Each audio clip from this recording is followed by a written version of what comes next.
Assalamu alaikum. Sunana Aisha MJ, wato CEO ta daga Zannan Bungudu Foundation. Wannan kungiya tamu tana shiga ne ƙauye da birane domin ta zanta da mabukata kuma ta taimake su. Tsofaffi da yara da duk wani mai bukata wanda ba zai iya tashi ya kansa ba. Yanzu muna tafe da wannan wadda 'yan bindiga suka samu suka harba ba bisa ƙa'ida ba, sun so su tafi da ita, Allah bai nufa ba. Sai kuma suka harbe ta, wanda wannan kungiya ta ɗauki nauyin kare lafiyarta har ta ji sauki.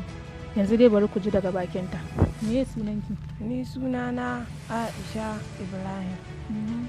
Aisha Ibrahim, ko za ki iya gaya mana menene matsalarki? Matsala ta harbin barayi ne adda ƙawata. To na daɗe ana maganin gargajiya, amma daga farko waɗannan bayan Allah sun kaje sun ka gani, an ka kawo ni asibiti, ana ta magani Allah ya bani lafiya. To ina godiya gare su, Allah Ubangiji ya ƙara ƙarfin gwiwa da ɗaukakawa. Amin ya Allah.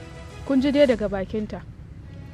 Ta yi jinya asibiti wanda ƙungiyar daga Zannan Bungudu Foundation ta ɗauka nauyi, wanda yau gashi Allah ya nufa an sallame ta, za ta koma gida lafiya. Ko da muka taho da ita ko tafiya ba za ta iya ba, amma a halin yanzu za ta iya tafiya.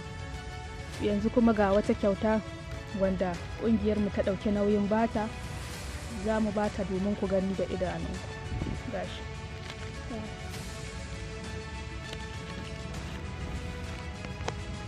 Irga nawa ne? Biyu, uku, huɗu, biyar, shida, bakwai, takwas, tara, goma. Wannan kuɗi ne muka bata domin ta samu ta shiga mota su koma gida lafiya. Mun gode sosai.